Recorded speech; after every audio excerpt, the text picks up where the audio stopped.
Hello dear students, कैसे हैं आप लोग। My name is Manoj Chauhan and welcome to my YouTube channel best approach. बच्चों, आज हम बात करने जा रहे हैं क्लास 11 से 12th मूविंग स्टूडेंट्स के बारे में कि उन्हें क्या क्या रणनीति बना के रखनी चाहिए, क्योंकि ये बहुत इंपॉर्टेंट साल होगा आप लोगों के लिए, सबसे इंपॉर्टेंट लाइफ का, क्योंकि इस साल आपका बोर्ड का एग्ज़ाम भी है और आप IIT और नीट जैसे बड़े बड़े और दिग्गज कॉम्पिटिटिव एग्ज़ाम्स को भी आप क्रैक करने का सोच रहे हैं।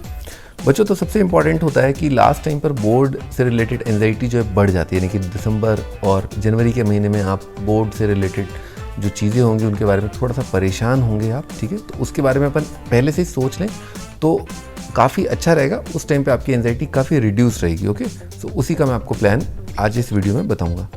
बच्चों, ये पहले से ध्यान रखिएगा कि आपको ये तय कर लेना है माइंड में बहुत अच्छे से, तगड़े तरीके से, स्ट्रॉन्ग माइंड से कि मेरे को ड्रॉप तो नहीं लेना है, ठीक है ना। ओके, क्लियर, पहली चीज़ सबसे इंपॉर्टेंट। नेक्स्ट बच्चों, दूसरी चीज़ बच्चों को अक्सर जो पेन देती है आगे चल के वो ये है कि भाई क्या मैं अगर अभी तक IIT की प्रिपरेशन करता रहा तो जब मेरे बोर्ड के एग्ज़ाम पास आ जाएंगे शायद नवंबर दिसंबर के महीने में, तो मेरे पास बहुत ही कम टाइम रहेगा बोर्ड के जो 5 पेपर्स आने वाले हैं उनको क्रैक करने के लिए।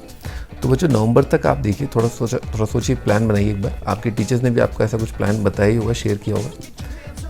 अगर आप क्लास 12th में हैं और अगर आप IIT या मेडिकल की प्रिपरेशन कर रहे हैं तो शायद मोस्ट ऑफली आपका 11 से तैयारी चालू हो गया होगा।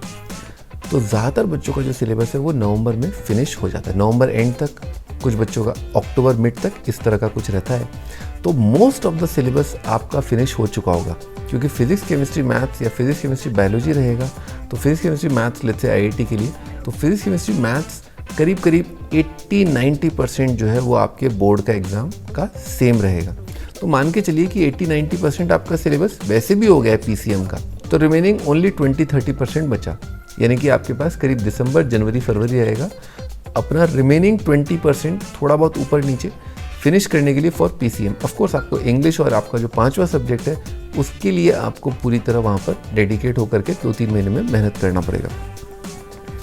और जो नेक्स्ट पॉइंट ये है कि आपका जो फ्लो होता है ना, चैप्टर्स का जो सीक्वेंस होता है IIT JEE का और चैप्टर का जो सीक्वेंस होता है 11th एंड 12th का, वो ऑलमोस्ट सेम होता है, बहुत ज़्यादा अंतर होता नहीं है इनमें, ठीक है। यानी कि 11th में मान लीजिए अगर आपके चैप्टर्स हैं NCERT के अंदर 1 2 3 4 5 6 7 8, तो IIT JEE के चैप्टर्स भी जो हैं वो 1 2 3 4 5 6 7 8 होंगे, थोड़ा ऊपर नीचे होगा, पर एक लॉन्ग टाइम के बाद, लॉन्ग ड्यूरेशन के बाद almost number of chapters, the topic of the chapters वो सब सेम रहेंगे, टाइटल्स जो हैं चैप्टर्स के सेम रहेंगे। बच्चों, यहाँ पर मैं एक चीज़ आपको बताना चाहूँगा, अगर आप सही में थोड़ा सा डर गए हैं या आपको लगता है कि आप मैनेज नहीं कर पाएंगे, तो उन बच्चों के लिए एक बहुत इंपॉर्टेंट एडवाइस, ठीक है, वो ये है कि IIT के और बोर्ड के एग्ज़ाम में एक बहुत ज़मीनी अंतर होता है। वो अंतर ये होता है कि लिखने की हैबिट, आपको अगर पता हो, आपके अगर सीनियर्स कुछ उन्होंने जो बोर्ड का एग्ज़ाम और IIT क्रैक किया हो, तो वो भी आपको यही चीज़ बताएंगे कि फिज़िक्स के बोर्ड के एग्ज़ाम में आपको क्वेश्चन के बारे में कुछ थ्योरेटिकल बातें, कुछ डेरिवेशंस आपको करने होंगे, जो कि IIT JEE में होता नहीं है। केमिस्ट्री के बारे में भी आपको आंसर्स को इलेबोरेट तरीके से लिखना होता है, लिखने का तरीका थोड़ा सा ज़्यादा फोकस्ड रहता है बोर्ड में, और IIT में केवल आपको रफ में थोड़ा सा करना होता है, राइटिंग थोड़ी बिगड़ चुकी होती है, केवल आंसर की में अपने को ABCD में से मार्क करना होता है या न्यूमेरिकल टाइप आपका आंसर होता है। तो आपकी राइटिंग की जो आदत होती है वो आप भूल चुके होते हो, तो उसी बात को अपने को प्रैक्टिस करना है। अब how can you do it, let me explain. ये 2 तरीके, इनकी प्रैक्टिस ज़रूर करेंगे, specially for the subjects. Maths में ज़रूरत नहीं है, फिज़िक्स, केमिस्ट्री, इंग्लिश और शायद फिजिकल एजुकेशन जो आपका 5वां सब्जेक्ट हो, तो आप आंसर राइटिंग प्रैक्टिस इनकी ज़रूर करें रेगुलर बेसिस पर, ताकि एकदम से आपके अंदर हड़कम न बच जाए, आपके दिल के अंदर कपकपी न छूटने लगे, ठीक है। बच्चों, आंसर राइटिंग हैबिट के साथ साथ मैं एक और एडवाइस यहाँ पर देना चाहूँगा आपको।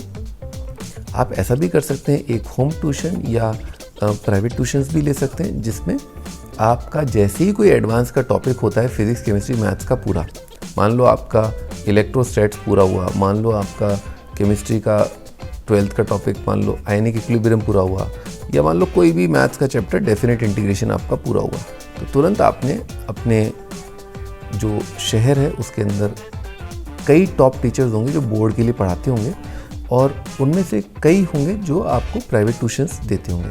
तो आप या तो उनके ट्यूशन सेंटर पे जाके या आप उनसे होम ट्यूशन्स ले करके आप उनसे रिक्वेस्ट कर सकते हो कि सर मेरी हेल्प कर दो, जैसे ही आपका एडवांस का एक चैप्टर फिनिश होता है तुरंत उसके 10-15 दिन या 5-10 दिन बाद देख लीजिएगा, डिपेंड करता है आपकी प्रिपरेशन पर, कि 5-10 डेज़ के बाद आप एक सेशन रख लीजिए उनके साथ और उनको बोलिए sir please help me regarding answer writing of the questions which were asked in the last 5 year board exam. Board में उस टॉपिक से रिलेटेड 1 नंबर का, 2 नंबर का या 3 या 5 या जो भी आपका पैटर्न रहता है उसकी आंसर राइटिंग में आप उनकी हेल्प लीजिए।